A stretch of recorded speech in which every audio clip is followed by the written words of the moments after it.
사사기서 말씀을 우리가 계속 읽어가는데요.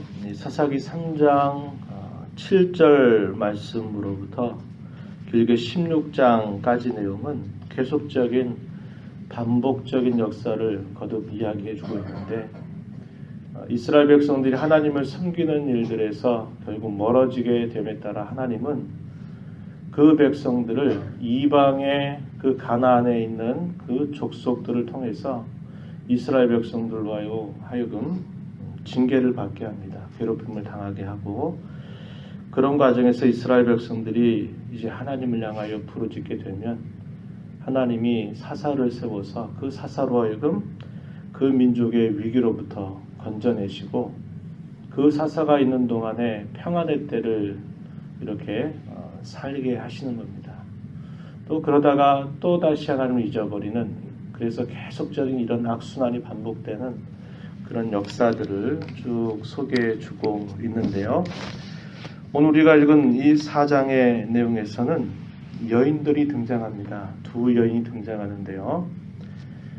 여선지 겸 사사로 부름받았던 드보라라고 하는 여인, 그리고 또 야엘이라고 하는 겐 사람 헤벨의 아내로 알려져 있었던 이 야엘이라고 하는 여인들이 등장합니다. 이스라엘 백성들이 하나님을 또 멀리하고 계속적인 죄에 빠지게 되니까 하나님께서 하솔 왕, 이 가나안의 왕입니다. 이 가나안 왕이었던 야빈을 하나님 백성들을 징계하는 수단으로 그 왕을 일으켜 세웁니다. 그런데 이 하솔 왕 야빈 같은 경우에는 여호수아가 이스라엘 백성들을 이끌어서 이 가나안 정복 전쟁을 하고 있는 중에 이 하솔 이 지역을 불살라 버려서 큰 승리를 거두었던 곳입니다. 그런데 그 정복 전쟁 이후로 그들이 큰 패배를 당하고 나서 한 150년이라고 하는 시간이 흘러가면서 그 시간 동안 이들이 다시 큰 세력을 결집하게 됩니다. 그래서 당당하게 이들이 회복돼서 이스라엘 백성들을 아주 심하게 괴롭히는 일들을 하게 된 겁니다. 철병거 900대를 아주 자랑하면서 강력한 그 군사력을 자랑하면서 이스라엘 백성들을 무려 20년이라고 하는 긴 시간 동안 괴롭히게 되는 것입니다. 이런 원인은 겉으로 볼 때는 철병거가 900대나 있었기 때문에 그렇다라고 세상의 전략가들은 그렇게 볼 것입니다. 그러나 우린 그 원인을 알고 있어요. 왜 그러냐면 이 사사기 3장 5절과 6절 말씀에 보면 이스라엘 백성들이 이 가나안의 종교와 문화에 흡수돼서 자신들이 하나님의 백성이고 언약 백성이라고 하는 정체성을 상실해버리고 하나님을 버리고 우상 숭배에 빠지게 된 그것이 아주 결정적인 이유임을 분명하게 말해주고 있는 거죠. 완전히 이렇게 다 초토화되고 완전히 무너져버린 것 같은데 그들이 150년이라고 하는 시간 동안 힘을 결집해가지고 결국 그들이 이스라엘 나라를 20여 년 동안이나 괴롭히는 일들을 하게 되자 이스라엘 백성들이 이 야빈 왕의 학대로 인해서 하나님 앞에 부르짖게 되는 겁니다. 본문 3절 말씀에 그렇게 표현하고 있어요. 그 당시에 하나님께서 대부분의 남성들이 이 사사들이 돼가지고 역할을 하는데 이 남성들이 두려워한 겁니다. 그 철병거 900대나 가지고 있는 이 하솔 왕이었던 야빈에게 맞설 수가 없었던 거예요. 그러니까 하나님은 어떻게 하시냐면 여성들을 일으켜서 그런 강력한 그런 군대를 파하시는 일을 하나님이 하시는 겁니다. 드보라에게 하나님께서 나타나서 드보라에게 말씀을 하시는 거죠. 그러자 이 드보라가 이 바락이라고 하는 사람을 불러서 그에게 여호와의 말씀을 전달합니다. 6절 말씀에 보면 이스라엘 하나님 여호와께서 이같이 명령하지 아니하셨느냐. 너는 납달리 자손 스불론 자손 10,000명을 거느리고 다볼 산으로 가라. 7절 말씀에 그를 내 손에 넘겨주리라 하나님이 말씀하셨다. 그래서 하나님의 명령을 바락이라고 하는 사람에게 전달합니다. 하나님께서 10,000명을 건지고 네가 올라가서 있으면 네가 이 하솔 왕 야빈 그의 모든 군사들을 다 무찌르게 해줄 거다. 너의 손에 넘겨줄 것이다. 하나님이 이렇게 말씀하셨다라고 전달하는데 이 바락이 어떻게 반응합니까? 8절 보면 만일 당신이 나와 함께 가면 내가 가려니와 만일 당신이 나와 함께 가지 아니하면 나도 가지 아니하겠습니다. 이렇게 답변하는 겁니다. 그의 자세와 태도는 하나님이 분명히 당신에게 이렇게 말씀하셨다.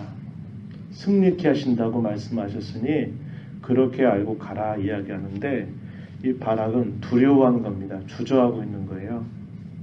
당신이 함께 가면 내가 가겠지만 당신이 여기 함께 가지 않는다면 저는 함께 가지 않을 겁니다. 이렇게 대답하는 겁니다. 그랬더니 드보라가 이야기해요. 내가 반드시 당신과 함께 가겠다라고 말하지만 그러나 9절 그러나 내가 이번에 가는 길에서는 영광을 얻지 못하리니 이는 여호와께서 시스라를 여인의 손에 파실 것임이니라 이렇게 이야기합니다. 이 시스라가 누구냐 하니까 하솔 왕 야빈의 군대 장군입니다. 적장입니다. 이스라엘 편에 봤을 때는 적장이에요. 철병거 900대를 가지고 그 모든 그 군사들을 거느리는 적장입니다. 바락이 함께 가긴 하겠지만 적장 이 시스라를 죽이는 그 일은 이제 당신의 손에서 떠났다 이 말입니다. 왜 그럴까요? 하나님의 명령에 대해서 주저하고 당신이 가야 나는 갈 것입니다. 라고 하는 이런 어정쩡한 태도를 취하고 있었기 때문에 당신은 이 일에 도구로 쓰임받긴 할 것이지만 그러나 적장을 죽이는 일에는 당신이 하지 않을 것이고 여인이 이 일을 하게 될 것이라고 드보라 이 사사가 말을 하게 됩니다.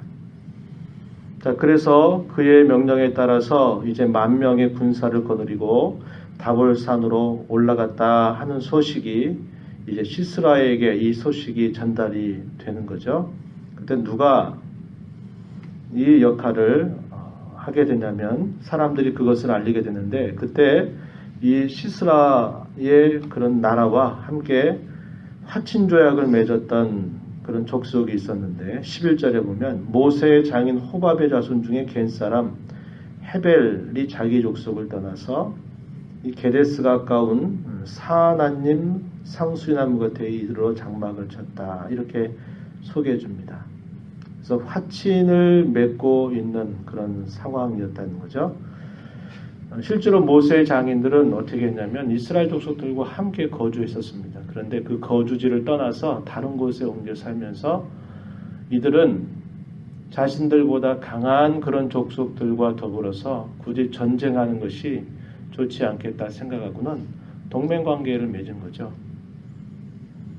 드보라와 바락이 이끄는 그런 이스라엘 군사들이 다볼산에 10,000명이 갔다라고 하는 소식을 전달받은 이 시스라 적장이 이제 철병거 900대를 가지고 기손강으로부터 군사들을 모아가지고 이들을 치려고 하는 것입니다. 이때 바락에게 드보라가 말을 전합니다. 14절 일어나라 이는 여호와께서 시스라를 내 손에 넘겨주신 날이라 여호와께서 너의 앞서 나가지 아니하시느냐 하는지라.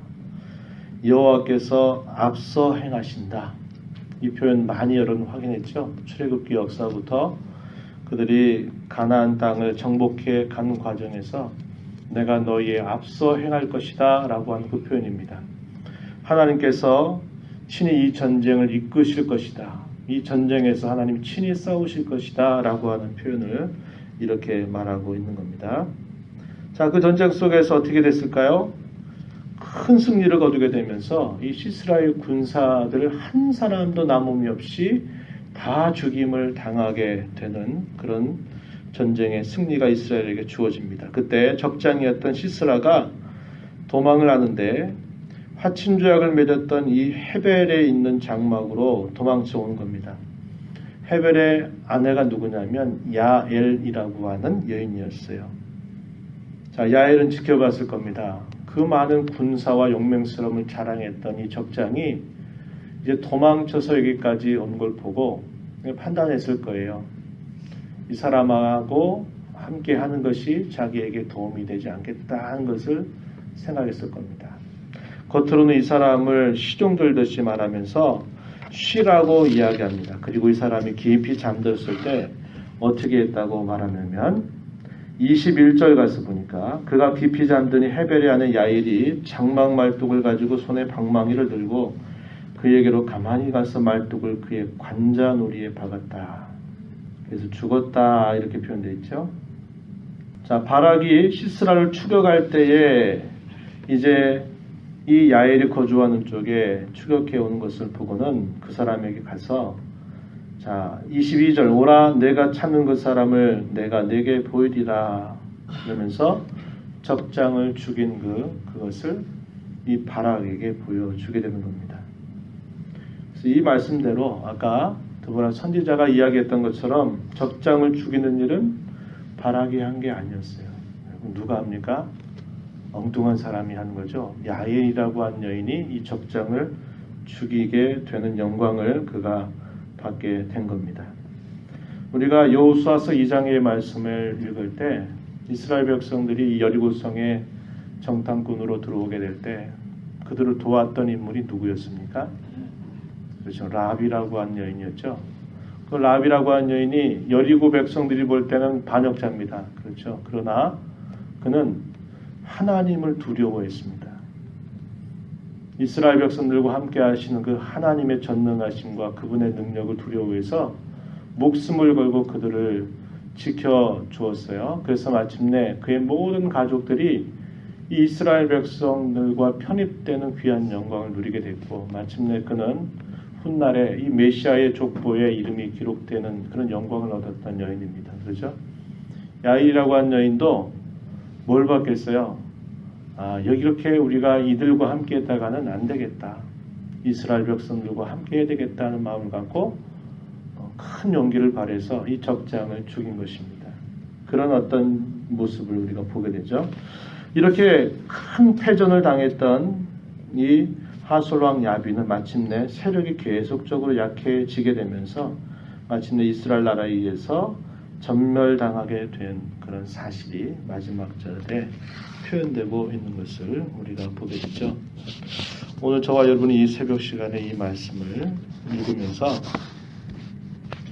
하나님께서는 그 백성들이 언제든지 하나님을 찾게 될 때마다 하나님은 언제나 긍휼의 마음을 가지고 기다리고 계심을 우리가 보게 되고요.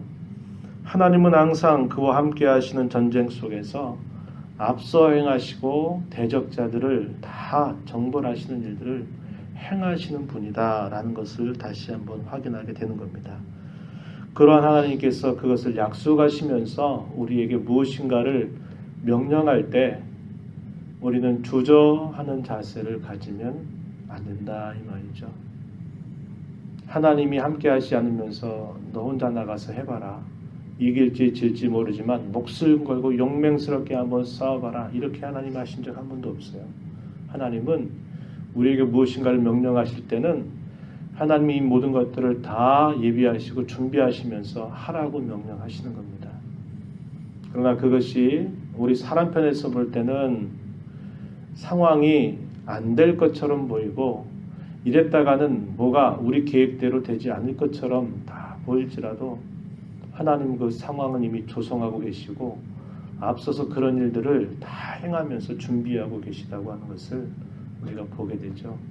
그럴 때 저와 여러분은 어떤 태도를 가져야 되겠습니까? 상황이 안 돼서 못하겠습니다. 안 되겠습니다. 그런 자세를 가지면 안 되는 거죠. 하나님 우리에게 무엇인가 명령할 때는 이미 다 예비해 놓고 명령하시는 것임을 우리가 기억하고 하나님께서 저와 여러분에게 각자에게 하나님께서 이것을 행해라, 이렇게 가라, 이렇게 살아라 라고 하는 것을 우리에게 일깨워 주실 때 우리의 자세는 힘써 그 일에 온전하게 순종하는 자세를 갖고 나가는 겁니다. 그러면 안 될 것처럼 보이는 그런 상황들이 펼쳐져 가게 하시는 하나님의 손길을 분명하게 경험할 수 있게 되고 볼 수 있게 되는 것입니다. 저와 여러분의 신앙의 걸음이 그러한 자세를 잘 갖추어서 우리가 이 사사기 말씀을 누누이 읽어가면서 계속 생각하는 교훈이 그겁니다. 철저해야 된다는 거예요. 대충 어느 정도 선에서 그냥 거기에 안주하는 것 절대로 안 된다는 것을 우리에게 보여줘요. 그것으로 그 상황이 끝나는 게 아니고 그 상황이 돼버리면 우리의 대적 마귀가 자기의 세력을 더 강화시켜가지고 우리를 압도해버리게 된다는 것을 우리는 잘 배우게 돼요. 우리가 온전하게 정복하지 않게 되면 정복당하게 되고 만다라는 것을 이 사사시대 때는 분명하게 보여주고 있음을 우리가 기억하면서 우리의 신앙의 걸음을 돌아보는 계기가 되기를 바랍니다. 안주하지 마십시오. 됐다고 생각하지 마시고 우리의 주어진 신앙 걸음 속에 최선을 다하는 자세를 가져야 되고 하나님을 철저하게 섬기겠다고 하는 그런 신앙의 걸음을 결단하고 끊임없이 나아가는 자세를 가져야 합니다.